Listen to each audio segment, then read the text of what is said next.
पूरी तरह से सॉल्व करेंगे। सबसे पहला क्वेश्चन देखिए इस यहाँ पर, light passes through three different mediums. यहाँ पे आपको रिफ्रैक्टिव इंडेक्स का जो कॉन्सेप्ट है वो आपको अच्छी तरह से समझना है कि यहाँ पे किस तरह से होता है। ये रे ऑप्टिक्स का टॉपिक है, क्लास 12 से आया हुआ है, तो इसे अच्छी तरह से समझिए। यहाँ हिंदी मीडियम वाले आप यहाँ से क्वेश्चन पढ़ सकते हैं, इंग्लिश मीडियम वाले आप यहाँ से पढ़ सकते हैं। देखिए कॉन्सेप्ट एक ही होता है, भले लैंग्वेज भले डिफरेंस हो, बट आप इसे अच्छी तरह से समझने की कोशिश करिएगा। जब भी कोई लाइट रे, ये क्या है यहाँ पे जो ये लाइंस बनी हुई है, 2 लाइंस है, ये क्या कर रहा है कि डिफरेंट जो मीडियम है उसको ये अलग कर रहा है। ये क्या है, इंटरफेस है, मतलब कि यहाँ पे जो मीडियम है यहाँ पे अलग है, यहाँ पे अलग है और यहाँ पे अलग है। तो यहाँ पे आपको जो लाइट रे जा रही है इसे आपको ध्यान से समझना है और इसका जो मूवमेंट है उसे अच्छी तरह से समझना है। और यहाँ पे 2 जो डेंसर और रेयरर जो ये वर्ड है ये बार बार यहाँ पे रिपीट होगा, तो आप डेंसर और रेयरर को अच्छी तरह समझिए। जैसे फॉर एग्जांपल मान लीजिए हम यहाँ पे ये इंटरफेस लेते हैं, नीचे क्या है, यहाँ पे वाटर है, ऊपर में क्या है, एयर है, तो हमारे लिए डेंसर क्या हो जाएगा, वाटर हो जाएगा, और रेयरर क्या हो जाएगा, एयर हो जाएगा। अब लेकिन फॉर एग्जाम्पल यहाँ पे वाटर है और यहाँ पे क्या है कि कोई सॉलिड मटेरियल है, मान लीजिए कोई मेटल है, तब हमारे लिए डेंसर कौन सा हो जाएगा, डेंसर हो जाएगा ये जो इस ऊपर सॉलिड है, क्योंकि जो जितना डेंस है तो उसे हम डेंसर कहेंगे, और उसके कंपैरिजन में जो इंटरफेस में जो दूसरा मटेरियल होगा अगर वो रेयरर है तो उसे रेयरर कहा जाएगा। तो डेंसर और रेयरर जो ये वर्ड यहाँ पे यूज़ हो रहा है तो इसको आपको कंफ्यूज नहीं होना है। अब जैसे कि यहाँ पे आपको आइडेंटिफाई करने बोला है कि यहाँ पे जो आपको ऑप्शंस दिए हैं इसमें से आपको करेक्ट बताना है।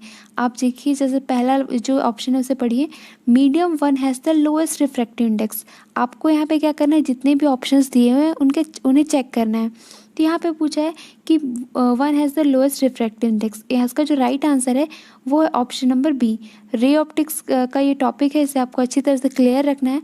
तो अब देखिए यहाँ पे जो आंसर दिया है, सबसे पहले इस आंसर को चेक करते हैं। इसमें बोला है कि हाईएस्ट रिफ्रैक्टिव इंडेक्स, पहले आप रिफ्रैक्टिव इंडेक्स का जो कॉन्सेप्ट है इसे आप अच्छी तरह समझ लीजिए, आखिरकार होता क्या है। This is the measure of how much light slow down when it goes into a new medium. जैसे ही कोई एक मीडियम से दूसरे मीडियम में जाता है तो इसकी स्पीड में क्या चेंज आता है, ये स्लो हो जाता है, फास्ट हो जाता है। इससे ये हमें जो रिफ्रैक्टिव इंडेक्स है वो हमें यही बताता है। इसका जो सिंबल होता है इसे एन से रिप्रेजेंट किया जाता है, और वैक्यूम इसकी वैल्यू जो होती है वो 1 होती है। और इसका जो फॉर्मूला होता है, आप ये देखिए फॉर्मूला क्या होता है, N is equals to C by V. C का मतलब क्या है, speed of light in vacuum, ठीक है, स्पीड ऑफ लाइट और इन वैक्यूम। इसकी कांस्टेंट वैल्यू क्या होता है, 3 × 10⁸, ये इसकी न्यूमेरिकल वैल्यू होती है। ये भी आपको याद रखना है कि speed of light in vacuum क्या होता है, 3 × 10⁸। मतलब कि ये तो कांस्टेंट हो गया, मतलब जो सारा का सारा ये जो रिफ्रैक्टिव इंडेक्स है किसी मीडियम का वो किस पे डिपेंड कर रहा है, speed of light in medium, ठीक है। इसीलिए हमें इसका जो डेफिनेशन है उसमें बताया गया है कि speed of light in medium. तो इसी से हम पता करेंगे कि इसका जो राइट आंसर है वो क्या है। अब जैसे कि आपको पता होगा कि जब भी कोई लाइट रे एक मीडियम से दूसरे मीडियम में जाती है तो ये जो नॉर्मल लाइन आपको दिख रही है वो क्या होता है कि अगर वो रेयरर है तो वो क्या हो जाएगा कि वो दूर चला जाएगा। जो यहाँ पे आप देख सकते हैं, यहाँ पे क्या हुआ, नॉर्मल से वो दूर चला गया ये जो लाइन है। लेकिन यहाँ पे क्या हो रहा है कि वो नॉर्मल के पास आ रहा है, मतलब ये जो नीचे वाला मीडियम है ये क्या है, डेंसर है, और ये ऊपर वाला मीडियम क्या है, रेयरर है। अगर ये नीचे वाला रेयरर होता तो ये क्या होता कि नॉर्मल से दूर चला जाता। लेकिन अगर यहाँ पे ये नॉर्मल के पास आ रहा है, यहाँ पे एंगल आप देख सकते हैं, तो इस वजह से क्या होगा कि ये जो है ये रेयरर मीडियम है, डेंसर मीडियम है। अगर ये अब नीचे वाले को आप देखिए ये क्या है, रेयरर मीडियम है, क्योंकि यहाँ पे क्या हुआ कि ये जो लाइन है ये देख सकते हैं आप, ये एंगल काफ़ी बड़ा है, इस वजह से ये रेयरर मीडियम है। तो अब जैसे कि आप देख सकते हैं बीच वाला आपको पता चल गया कि डेंसर मीडियम है। तो यहाँ पे क्या हो रहा है कि speed of light in medium, यहाँ पे क्या होगा कि स्पीड ऑफ लाइट कम हो जाएगी, क्योंकि आप खुद सोचिए अगर कोई भी लाइट रे है वो क्या होगा कि एयर में जल्दी पास होगा, इसकी स्पीड ज़्यादा रहेगी। अगर वो वाटर में होगा तो थोड़ा कम स्लो होगा, और सॉलिड में क्या होगा वो सबसे कम होगा। तो आप समझ सकते हैं कि जैसे जैसे डेंसर मीडियम होगा वैसे वैसे लाइट की स्पीड भी क्या होगी, डिक्रीज़ होगी। अगर स्पीड की लाइट वहाँ पे कम है तब क्या होगा, ये देखिए ये इन्वर्सली प्रोपोर्शनल है। इन्वर्सली प्रोपोर्शनल मतलब कि ये से अगर ये बढ़ेगा तो ये घटेगा, और ये घटेगा तो ये बढ़ेगा। तो अब जब देख सकते हैं कि अगर स्पीड ऑफ लाइट उस मीडियम में कम है तो मतलब क्या होगा, वहाँ का रिफ्रैक्टिव इंडेक्स जो होगा वो सबसे ज़्यादा होगा। तो इस वजह से आप देखते हैं कि इसका जो आंसर है वो ऑप्शन नंबर बी जो है वो करेक्ट है, क्योंकि यहाँ पे ये डेंसर मीडियम, यहाँ पे स्पीड की लाइट डिक्रीज़ हो रही है, इस वजह से इसका हाईएस्ट रिफ्रैक्टिव इंडेक्स होगा। आई होप आप लोग को समझ आ गया होगा। अब इसके बाद नेक्स्ट क्वेश्चन देखते हैं। यहाँ पे पूछा गया है टोटल इंटरनल रिफ्लेक्शन के बारे में। ये काफ़ी इंपॉर्टेंट फिनोमिना है, इस एग्जाम में काफ़ी क्वेश्चंस पूछे जाते हैं। इसमें 3 ऑप्शंस दिए हुए हैं कि इसके लिए क्या क्या एसेंशियल कंडीशन है, मतलब क्या कंडीशन ज़रूरी है टोटल इंटरनल रिफ्लेक्शन होने के लिए। तो इसमें इसे भी हम अच्छी तरह से समझते हैं। क्या है कि टोटल इंटरनल रिफ्लेक्शन को समझने के पहले आपको एक टर्म जानना ज़रूरी है, क्रिटिकल एंगल। क्रिटिकल एंगल क्या होता है कि इंसिडेंट एंगल की वो वैल्यू जिसके लिए आपका, जैसे आपने यहाँ से क्या हो रहा है, लाइट रेज आ रही है, अब उसके बाद क्या होता है, रिफ्रैक्ट होकर वो यहाँ से रिफ्रैक्ट होती है, ये यहाँ से क्या होगी, वो रिफ्रैक्ट होगी। तो इंसिडेंट एंगल की वो वैल्यू जिसके लिए एंगल ऑफ रिफ्रैक्शन क्या हो जाए, 90 डिग्री हो जाए, ऐसे एंगल ऑफ इंसिडेंस को हम कहते हैं क्रिटिकल एंगल कहते हैं। अब अगर क्रिटिकल एंगल आप समझ गए होंगे तब इसके बाद आपको टोटल इंटरनल रिफ्लेक्शन है वो समझ आ जाएगा। क्या होता है कि जब कभी भी कोई लाइट रे जब किसी इंटरफेस पे इंसिडेंट करती है और अगर उसका जो एंगल का वैल्यू है क्रिटिकल एंगल से ज़्यादा हुआ, तब वहाँ पे क्या होगा, कोई रिफ्रैक्शन नहीं होगा। रिफ्रैक्शन का मतलब क्या होता है कि लाइट रे को यहाँ से ट्रेवल कर जाना था, जैसे अगर सरफेस पे यहाँ पे टकरा रहा है तो वो क्या होगा कि इसे दूसरे सरफेस में जाना चाहिए, लेकिन वो क्या करेगा कि पूरी की पूरी लाइट वापस इसी मीडियम में रिफ्लेक्ट हो जाएगी। यहाँ पर रिफ्रैक्शन नहीं होगा, यहाँ पे पूरी जो इंटायर लाइट है वो रिफ्लेक्ट हो जाएगी। तो क्या ये जो प्रोसेस हुई इसे ही कहते हैं टोटल इंटरनल रिफ्लेक्शन, मतलब लाइट का दूसरे मीडियम में नहीं जाना, उसी मीडियम में वापस आ जाना। ठीक है, तो ये होता है, ये पूरा प्रोसेस होता है। अब इसमें देखते हैं कि इसमें कौन सा ऑप्शन जो है वो करेक्ट है। इसमें बोला गया है कि इसमें ऑप्टिकली डेंसर टू रेयरर, इसकी फर्स्ट कंडीशन जो ये है कि हमेशा जो लाइट रे वो डेंसर से रेयरर में जाना चाहिए, या फिर जैसे यहाँ पे वाटर है तो और यहाँ पे एयर होना चाहिए, मतलब वो हमेशा डेंसर से रेयर में ट्रैवल होना चाहिए, तभी जाके ये जो फिनोमिना है वो होगा। अब उसके बाद angle of incident is not zero, ये भी सही है। अब इसके बाद बोला है angle of incident must be greater than critical angle. Critical angle I hope आप लोग को अच्छी तरह समझ आ गया होगा। तो इसमें जो है ये तीनों ही ऑप्शन करेक्ट है, इसलिए इसका आंसर होगा फर्स्ट, सेकेंड एंड थर्ड। अब इसके बाद नेक्स्ट क्वेश्चन देखते हैं। नेक्स्ट क्वेश्चन में पूछा गया है कि the approximate wavelength of visible light, जितने भी एक्सरेज मतलब जो रेज हैं एटॉमिक स्पेक्ट्रा के, तो आपको इन सब का, जैसे एक्स रे हो गया, यूवी रेज हो गया, तो ये सारे सब का आपको वेवलेंथ जो है वो याद रखना चाहिए। तो जो विजिबल लाइट का वेवलेंथ है वो कितना होता है, 380 to 700 नैनोमीटर। तो नैनोमीटर को जब आप यहाँ पे माइक्रोमीटर में कन्वर्ट करेंगे तो इसका जो राइट आंसर होगा वो होगा ऑप्शन नंबर बी, 0.39 से लेके 0.77 माइक्रोमीटर। अब इसके बाद नेक्स्ट क्वेश्चन देखिए, magnetic energy released by sun in its magnetic storm is known as, मतलब कि जो सन अपनी जो मैग्नेटिक एनर्जी रिलीज़ करता है तो उसे हम क्या कहते हैं। यहाँ पे जो ऑप्शंस दिए हुए हैं उसका नाम जो है वो क्या है, तो जो इसका नाम है वो है option number B, solar flare. Flare का मतलब क्या होता है, flare is defined as the sudden rapid and intense variation in brightness. ये क्या होता है, एक तरह से चमकदार जो है इसे फ्लेयर कहते हैं। ठीक है, तो solar flare occurs when magnetic energy that has built up in solar atmosphere is suddenly release. जैसे जब ये मैग्नेटिक एनर्जी जो सन की है वो रिलीज होती है तो वो सोलर फ्लेयर के फॉर्म में होती है। अब इसके बाद नेक्स्ट क्वेश्चन देखते हैं, क्वेश्चन नंबर 35। यहाँ पे पूछा गया है variation of focal length to form a sharp image on retina is called. जैसा कि ये डायग्राम होता है आई का, क्या होता है, लाइट रेज यहाँ से एंटर करती है, उसके बाद यहाँ पे इमेज जो है वो फॉर्म होता है। तो ये जो पूरा हो रहा है कि यहाँ पे जो लेंस होता है कॉन्वेक्स लेंस, तो वो किस तरह से वर्क करता है और उसका जो एडजस्टमेंट होता है कि वो अपने फोकल लेंथ को इंक्रीज डिक्रीज करता है, तो इसे हम क्या कहते हैं, इसे हम एकोमोडेशन कहते हैं। तो ये आपको याद रखना है। आई का जो पूरा डायग्राम है उसे मैंने अच्छी तरह से एक्सप्लेन किया है, आप प्लेलिस्ट में जाके देख सकते हैं फिजिक्स के। अब इसके बाद नेक्स्ट क्वेश्चन देखिए, विच of the following is not property of cathode ray. Cathode rays जो होती हैं उनकी प्रॉपर्टीज़ यहाँ पे दी हुई है और आपको सेलेक्ट करना है कि इनमें से कौन सा है जो वो उसकी प्रॉपर्टी नहीं है।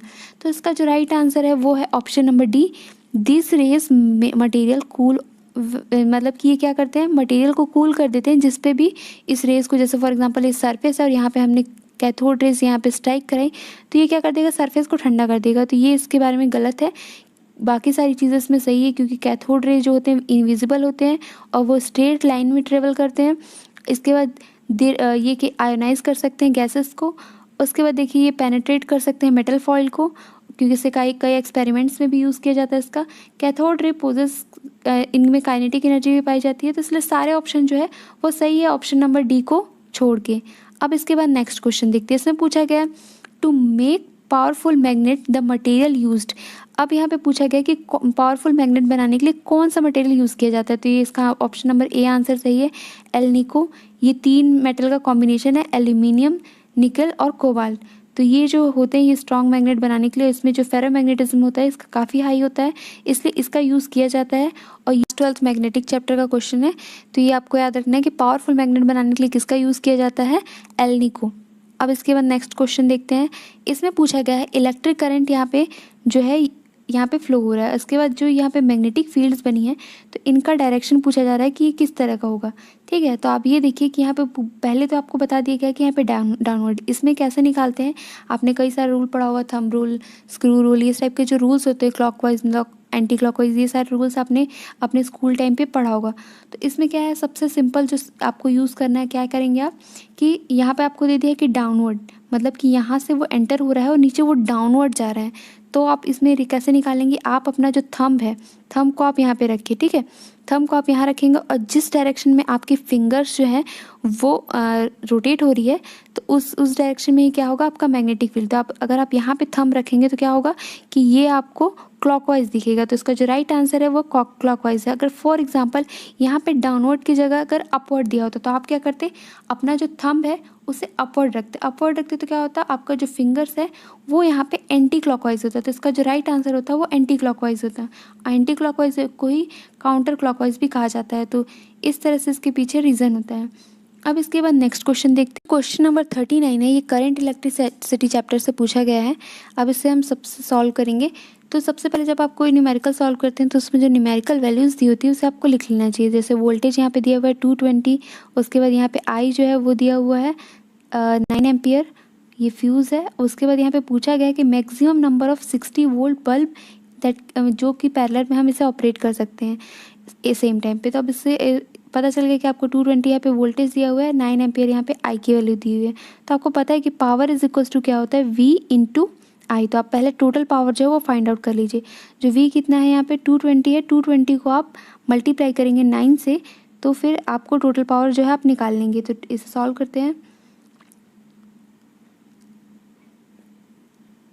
1980 मतलब 1980 जो है वो आपका टोटल पावर है। अब आपको कितने पावर का बल्ब जो है आपको यहाँ पे ऑपरेट करने बोला है, यहाँ पे 60 वोल्ट का जो बल्ब है वो आपको यहाँ पे ऑपरेट करने बोला है। तो आप इस टोटल पावर से 60 से डिवाइड कर देंगे तो आपका आंसर आ जाएगा 33 जो है यहाँ पे करेक्ट आंसर। तो जो ऑप्शन नंबर बी जो है यहाँ पे करेक्ट आंसर है। अब इसके बाद नेक्स्ट क्वेश्चन सॉल्व करते हैं।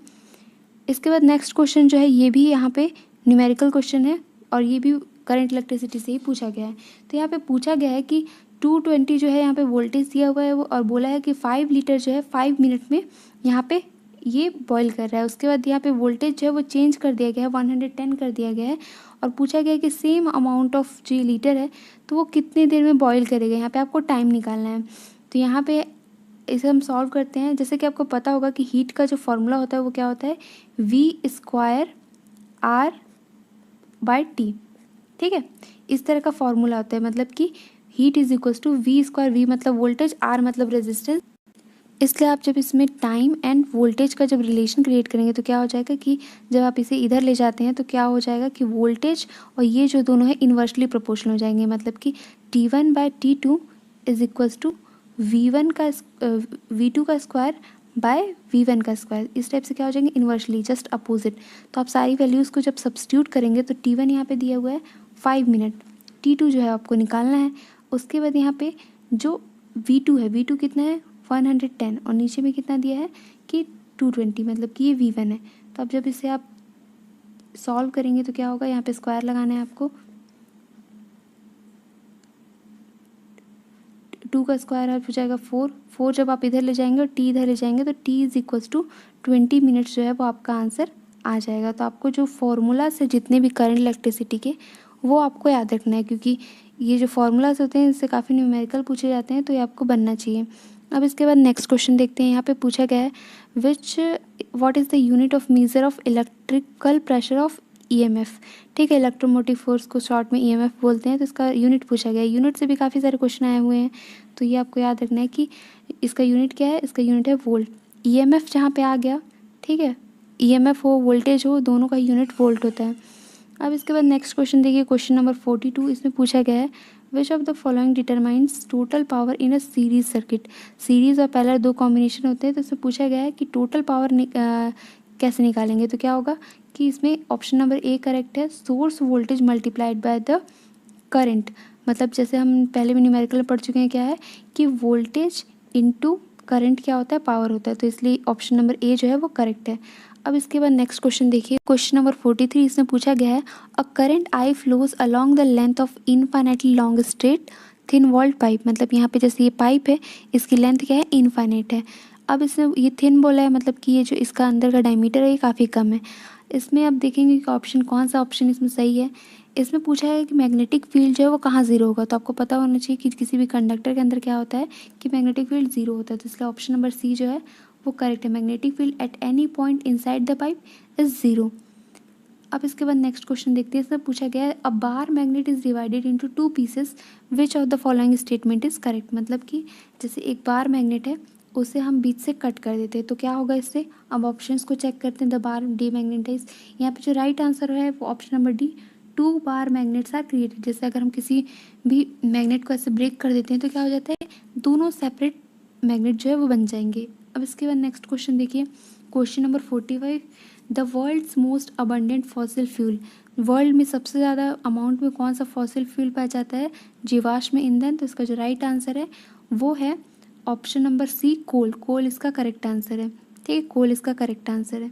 अब इसके बाद नेक्स्ट क्वेश्चन देखिए, यहाँ पे पूछा गया ये सोलर सेल से रिलेटेड है। सोलर सेल के ऊपर भी मैंने लेक्चर बनाया है, आप प्लेलिस्ट में जाके देख सकते हैं फिजिक्स के। यहाँ पे पूछा गया है कि fill factor should be. Fill factor आप शॉर्ट में जान लीजिए कि फिल फैक्टर क्या होता है, measure of quality of the solar cell, मतलब कि ये क्वालिटी बताता है। तो इसका जो राइट आंसर है वो है ऑप्शन नंबर सी, 0.8। तो ये आपको याद रखना है क्योंकि ये क्वेश्चन जो है वो रिपीट भी हो चुका है। अब इसके बाद देखिए क्वेश्चन नंबर 47 में पूछा गया स्नेल्स लॉ जो है वो किससे रिलेटेड है। स्नेल्स लॉ ये काफ़ी इजी क्वेश्चन है, इसका जो राइट आंसर है वो है बी, लाइट रिफ्रैक्शन। अब स्नेल्स लॉ क्या होता है ये भी आप अच्छी तरह से समझिए। जैसे लॉ ऑफ रिफ्रैक्शन, दो जो लॉज हैं ये काफ़ी एग्जाम में पूछे भी जाते हैं। तो अब देखिए जो ये फॉर एग्जांपल ये सरफेस है, यहाँ पे क्या हो रही है, कोई इंसिडेंट रे आ रही है, उसके बाद ये रिफ्लेक्ट हो जा रही है। अब इसमें बीच में यहाँ पे हम 90 डिग्री पे लाइन खींचते हैं तो ये नॉर्मल रे होती है। जो ये तीनों रे हैं ये क्या होना चाहिए, सेम प्लेन में लाई करना चाहिए। मतलब आप ये जो मान लीजिए ये पूरी प्लेन है, मतलब वर्टिकल प्लेन और हॉरिजॉन्टल प्लेन आप जानते होंगे कि यहाँ पे जैसे मान लीजिए ये वर्टिकल प्लेन है तो ये नीचे क्या होगा, हॉरिजॉन्टल प्लेन होगा। तो जो तीनों रेज है वो सेम प्लेन में लाई करना चाहिए। अब इसके बाद जो सेकंड है वो क्या है कि sine of angle of incident, मतलब कि sine I and sine R जो होता है वो कांस्टेंट होना चाहिए। मतलब कि ये जैसे इंसिडेंट है ये क्या है, इंसिडेंट एंगल है, और ये रिफ्रैक्टेड एंगल, तो ये इन दोनों का जो रेशो है वो कांस्टेंट होना चाहिए। तो इसे ही स्नेल्स लॉ कहा जाता है। तो ये एंगल ऑफ मतलब ये रिफ्रैक्शन से रिलेटेड है, तो इसका आंसर हो जाएगा रिलेटेड टू रिफ्रैक्शन। अब इसके बाद नेक्स्ट क्वेश्चन देखते हैं। यहाँ पे पूछा गया है the mass number of uranium isotope is most easily फिजनेबल। मतलब फिजन का मतलब क्या होता है, फिजन और फ्यूज़न दो वर्ड हैं, आपको याद रखना है। फिजन का मतलब होता है कि जैसे कि बड़ा मॉलिक्यूल है ये क्या हो जा रहा है, दो छोटे मॉलिक्यूल में चेंज हो जा रहा है, तो ये क्या होगा, फिजन। फ्यूज़न का मतलब क्या होगा कि ये दोनों जो छोटे मॉलिक्यूल है ये मिलकर क्या कर रहे हैं, एक बड़ा मॉलिक्यूल फॉर्म कर रहे हैं, ये होता है फ्यूज़न। तो यहाँ पे आपको बताना है कि यूरेनियम का कौन सा आइसोटोप है वो सबसे इजीली फिजनेबल है, मतलब वो सबसे जल्दी विखंडित हो जाता है, सबसे जल्दी ब्रेक हो जाता है। तो उसका जो राइट आंसर है वो है ऑप्शन नंबर सी, 235। मैंने केमिस्ट्री में बताया था आइसोटोप का मतलब क्या होता है, same atomic number but different mass number, ठीक है। तो उसका जो 235 है वो काफ़ी जल्दी जो है ब्रेक हो जाता है, तो इसलिए ये इसका राइट आंसर है।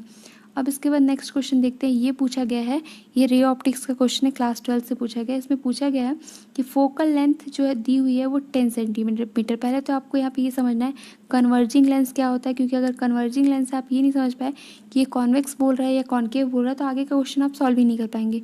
कन्वर्जिंग लेंस बोलते हैं कॉन्वेक्स लेंस को। कॉन्वेक्स लेंस को कन्वर्जिंग क्यों बोलते हैं, क्योंकि यहाँ से जो भी लाइट रे आती है उसे ये फोकस पे यहाँ पे कन्वर्ज कर देता है, इसलिए इसे कन्वर्जिंग लेंस कहते हैं। और जो डाइवर्जिंग लेंस क्या होता है, डाइवर्जिंग लेंस होता है कॉनकेव लेंस, क्योंकि ये क्या करता है कि जैसे यहाँ से लाइट रेज आएंगी तो इन्हें ऐसे ये डाइवर्ज कर देता है, और इसे जब हम यहाँ पे एक्सटेंड करके यहाँ पे ये मिलाते हैं तो ये फोकस होता है।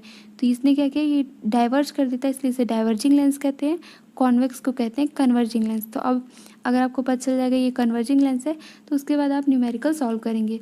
अब इसमें फोकल लेंथ दिया हुआ है 10, तो आपको पता है मैंने ये काफ़ी अच्छी तरह से समझाया हुआ है, आप प्लेलिस्ट में जाके देख सकते हैं रे ऑप्टिक्स का टॉपिक, लेंस में कहाँ पे इमेज बनेगा क्या नहीं बनेगा। भी काफ़ी सिंपल सा है, इसमें क्या करना है आपको लेंस फार्मूला का यूज़ करना है और आपको साइन कन्वेंशन जो है वो क्लियर होना चाहिए, तो आप ये क्वेश्चन ईजिली सॉल्व कर लेंगे। जैसे आपको पता चल चुका है ये है कन्वर्जिंग लेंस मतलब कि कॉन्वेक्स लेंस। कॉन्वेक्स लेंस जो होता है उसका फोकस क्या होता है कि लेंस के इस साइड होता है, तो इस साइड जो ये फोकस होता है तो इसे पॉजिटिव लेते हैं, और अगर यहीं पे कॉन्केव लेंस होता है तो हम इसे नेगेटिव लेते हैं, मतलब कि जो 10 सेंटीमीटर है वो क्या होगा पॉजिटिव।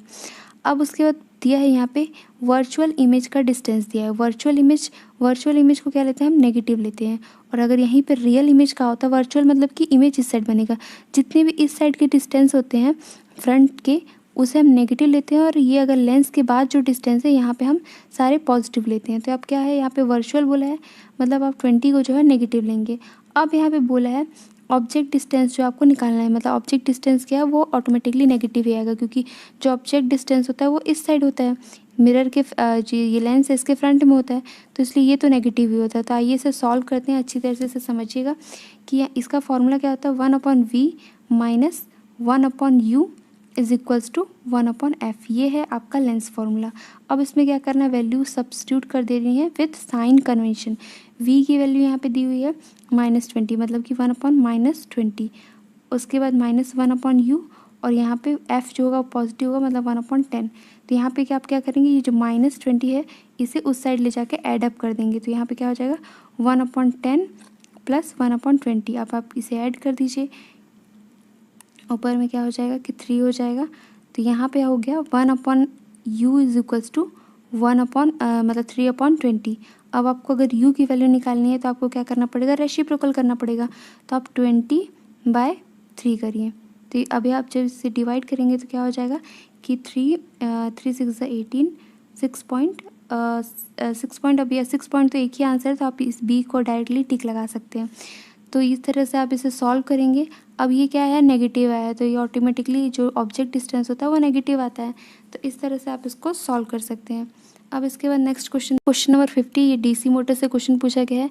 अगर जो शंट करंट है, शंट क्या है लो रेजिस्टेंस है, तो यहाँ पे अगर आप करंट डिक्रीज करेंगे तो मोटर के स्पीड में क्या अंतर आएगा, तो इसका जो राइट आंसर है वो ऑप्शन नंबर बी, स्पीड जो है मोटर की इंक्रीज हो जाएगी। अब इसके बाद नेक्स्ट क्वेश्चन देखिए, यहाँ पे यूनिट पूछा गया है। यूनिट हर चैप्टर के जो यूनिट्स है वो आपको याद होना चाहिए इंपॉर्टेंट क्वांटिटी के। तो यहाँ पे दिया हुआ है कि unit of magnetic flux density, तो इसका जो राइट आंसर है वो है टेस्ला। टेस्ला से ही हम रिप्रेजेंट करते हैं मैग्नेटिक फ्लक्स की डेंसिटी।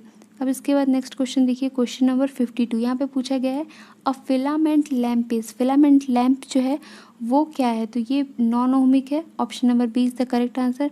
नॉन ओहमिक क्या होता है, मतलब कि जो ओम्स लॉ को फॉलो नहीं करते। अब ओम्स लॉ क्या होता है ये हम लेक्चर्स में पढ़ चुके हैं, V is directly proportional to I, यही क्या है ओम्स लॉ है।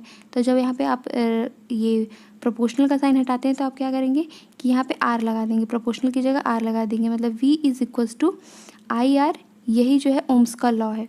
तो ये जो है ओम्स का लॉ को फॉलो नहीं करता, मतलब कि V और I के बीच क्या होना चाहिए ग्राफ इस तरह का बनना चाहिए कि डायरेक्टली प्रोपोर्शनल, मतलब जैसे जैसे आप वोल्टेज बढ़ाएंगे वैसे वैसे आपका करंट भी बढ़ना चाहिए। तो जो इस लॉ को फॉलो नहीं करता वो नॉन ओहमिक कहलाता है, तो इसका राइट आंसर होगा ऑप्शन नंबर बी। अब इसके बाद नेक्स्ट क्वेश्चन है, इसमें पूछा गया है फ्रैक्शनल चेंज इन रेजिस्टेंस पर केल्विन, मतलब रेजिस्टेंस में केल्विन मतलब कि टेम्परेचर के साथ जो चेंज आता है उसको क्या कहते हैं टेम्परेचर कोफिशिएंट, ये इसका राइट आंसर है। अब इसके बाद नेक्स्ट क्वेश्चन देखिए, यहाँ पे न्यूक्लियर रिएक्टर भी आपके सिलेबस में है, इसलिए आपको इसका जो जितने भी कंपोनेंट है सबका फंक्शन जो है आपको याद होना चाहिए। तो इसमें पूछा गया है कि इसके में क्या है राइट आंसर, तो इसका जो राइट आंसर है option number B, moderator is use to slow down the neutron. जो मॉडरेटर होता है उसका यूज़ क्या होता है कि ये जो न्यूट्रॉन्स जो है जिसे बॉम्बार्ड किया जाता है तो इससे क्या करता है इनकी स्पीड को स्लो डाउन करता है, तो ये इसका राइट आंसर। कंट्रोल रॉड्स डाले जाते हैं उसका काम क्या होता है कि ये रेट ऑफ रिएक्शन को डिक्रीज करता है, कंट्रोल के नाम से ये किया होगा कि ये रिएक्शन को कंट्रोल करेगा। अब इसके बाद नेक्स्ट क्वेश्चन देखिए, क्वेश्चन नंबर 55, इसमें पूछा गया है the shortest wavelength of X ray emitted from X ray tube depends upon, ठीक है ये इलेक्ट्रोमैग्नेटिक वेव्स का क्वेश्चन है। अब इसमें देखते हैं इसका जो राइट आंसर है वो है option number B, voltage apply to the tube, क्या होगा, वो वोल्टेज पे डिपेंड करेगा। क्योंकि जो अब यहाँ पे जो एक्सप्लेनेशन दिया हुआ है इसे आप ध्यान से पढ़िए तो आपको अच्छी तरह समझ आ जाएगा कि जैसे जो काइनेटिक एनर्जी ऑफ इलेक्ट्रॉन, अगर जैसे हम जो इलेक्ट्रॉन्स को बम्बार्ड कर रहे हैं किसी टारगेट पे, तो वो किस पे डिपेंड करेगा, वो वोल्टेज पे, मतलब हम कितने वोल्टेज से इसे भेज रहे हैं तो इस पे डिपेंड करेगा। तो जो शॉर्टेस्ट वेवलेंथ होती है वो किस पे डिपेंड करती है, काइनेटिक एनर्जी पे भी, किस काइनेटिक एनर्जी से ये इलेक्ट्रॉन जो है वो आ रहे हैं। तो इस वजह से क्या होगा कि डायरेक्टली वो ये जो वेवलेंथ है वो किस पे डिपेंड करेगा, वोल्टेज पे डिपेंड करेगा, क्योंकि उसी वोल्टेज के थ्रू तो ये जो इलेक्ट्रॉन्स है वो बॉम्बार्ड हो रहे हैं, मतलब ये टारगेट पे आ रहे हैं। तो इस वजह से इसका जो राइट आंसर है ऑप्शन नंबर बी है।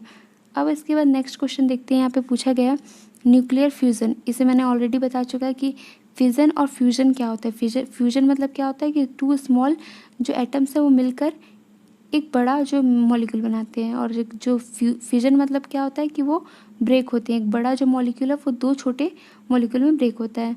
तो फ्यूजन का मतलब क्या हो जाएगा, इसका जो राइट आंसर है option number D, two lighter nuclei combine to form a heavy nucleus, मतलब कि दो छोटे छोटे न्यूक्लियाई मिलकर क्या कर रहे हैं, एक हैवी न्यूक्लियस का निर्माण कर रहे हैं। तो ये होगा इसका आंसर। अब कि ये मैग्नेटिक फील्ड वाला क्वेश्चन है, ये जो न्यूमेरिकल है इसे हम बाद में सॉल्व करेंगे जब हम इससे रिलेटेड टॉपिक्स पढ़ेंगे, क्योंकि तब आपको ये और अच्छी तरह समझ आएगा। अब इसमें फिर वापस से ही रे ऑप्टिक्स का क्वेश्चन दिया हुआ है। इसमें दिया हुआ है फोकल लेंथ दिया हुआ है, कॉनकेव और कॉन्वेक्स लेंथ का ये कॉम्बिनेशन का क्वेश्चन है। इसमें आपको फिर पावर निकालना है। जो कॉम्बिनेशन का फॉर्मूला होता है वो क्या होता है, 1/f1 + 1/f2। ठीक है, इस तरह से आपको कॉम्बिनेशन निकालना है। अब लेकिन आपको पता होना चाहिए कि किसका फोकस पॉजिटिव लेते हैं, किसका फोकस नेगेटिव लेते हैं।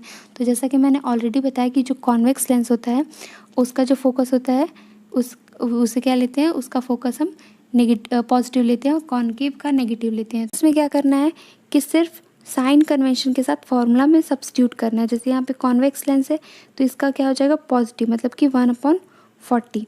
उसके बाद जो ये दूसरा दिया है कॉनकेव लेंस, इसका जो फोकल लेंथ होता है वो नेगेटिव होता है। तो आप क्या करेंगे, 1/40 के बाद यहाँ पे 1/25। यहाँ पे माइनस साइन मैंने इसलिए लगाया क्योंकि ये कॉनकेव लेंस है। अब उसके बाद ये इक्विवेलेंट आप इस तरह से निकाल लेंगे। अब यहाँ पे आंसर जो है वो डायोप्टर में दिए हुए हैं, मतलब आपको इसको सेंटीमीटर में नहीं मीटर में लेना है, क्योंकि जो डायोप्टर होता है उसमें फोकल लेंथ मीटर में लेना पड़ता है। तो अब इसमें आप क्या करेंगे, यहाँ पे पॉइंट लगा देंगे, क्योंकि ताकि ये 0.40 0.25, फिर इसे आप सॉल्व कर लीजिए। से आप दोनों को माइनस करेंगे तो ये 1.5 जो है वो आंसर आ जाएगा, -1.5।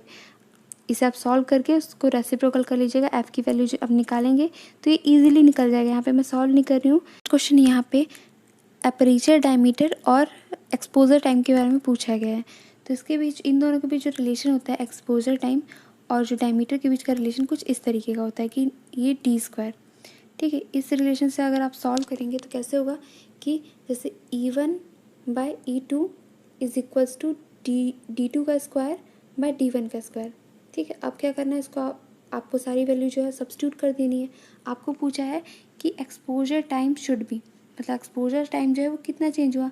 मान लीजिए आपको E2 निकालना है, तो आप क्या करेंगे, E2 को इस साइड ट्रांसफ़र कर देंगे और D1 को यहाँ और D2 को नीचे, क्या हो जाएगा।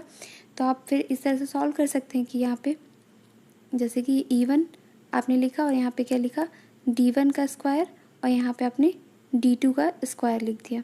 ठीक है, अब आपको बोला गया है कि डायमीटर को आपने कितना किया, डबल किया है, मतलब कि डबल किया मतलब यहाँ पे क्या हो जाएगा, 2 टाइम्स ऑफ D1। ठीक है, 2 टाइम्स ऑफ D1। तो जब स्क्वायर करेंगे तो क्या हो जाएगा, ये 4 हो जाएगा। अब उसके बाद D1 का D और स्क्वायर, ये दोनों को आप कैंसिल कर दीजिए, तो एक्सपोजर टाइम क्या हो गया, 1/4। तो ये इसका राइट आंसर है ऑप्शन नंबर ए। अब इसके बाद लास्ट क्वेश्चन देखते हैं। यहाँ पे दिया हुआ है AC generator produced an output voltage. ये यहाँ पे इक्वेशन दिया हुआ है, तो आपको पता होगा कि इसका जो जनरल इक्वेशन होता है वो क्या होता है कि यहाँ पे साइन ओमेगा टी होती है, मतलब ओमेगा का वैल्यू कितना दिया है, यहाँ पे 377 दिया है, और ओमेगा का जो फॉर्मूला होता है क्या होता है, 2πf। ठीक है, 2πf होता है। तो आप यहाँ पे आप इस तरह से सॉल्व कर लीजिए। आपसे यहाँ पे फ्रीक्वेंसी पूछा हुआ है, ओमेगा का वैल्यू यहाँ पे क्या है, 377 है। 377 आप रख दीजिए और उसके नीचे ये 2π को यहाँ पे ट्रांसफ़र कर दीजिए। पाई की वैल्यू क्या होती है, 3.14 होती है, या फिर आप 22/7 ले सकते हैं। तो इसे आप सॉल्व करेंगे तो आपका आंसर लगभग इसी के आसपास आएगा। तो ऑप्शन को आपको देखना है, तो ऑप्शन नंबर सी जो है वो करेक्ट आंसर है।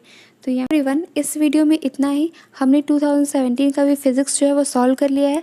अब जो 2016 का फिज़िक्स का पेपर है वो हम सॉल्व करेंगे, और उसके बाद जो बचे हुए सेक्शंस है वो एक वीडियो में ही हो जाएंगे, क्योंकि इसमें क्या होता है वीडियो ज़्यादा लंबा नहीं करना है और इसमें एक्सप्लेनेशन जो है वो डालना होता है। तो इस वजह से सिर्फ हमने एक एक सब्जेक्ट का ही लिया, लेकिन अभी इसके बाद जो बायोलॉजी है, टेक्नोलॉजी है और इन्वायरमेंट है उसे हम एक ही वीडियो में कर सकते हैं। तो अभी इसी तरह हम 2017 एंड 16 का पेपर जो है वो कम्प्लीटली सॉल्व करेंगे। अगर आपको वीडियो अच्छा लगे तो इसे लाइक, शेयर एंड सब्सक्राइब करें और बेल आइकन को ज़रूर प्रेस कर लें, क्योंकि अब इस चैनल पे CGPSC ACF के लिए जो रिगार्डिंग वीडियोस हैं वो कंटिन्यूसली अपलोड होंगे। तो अगर आप बेल आइकन प्रेस कर लेंगे तो आपको वीडियोस की नोटिफिकेशन जो है सबसे पहले मिलेंगे। Thank you everyone.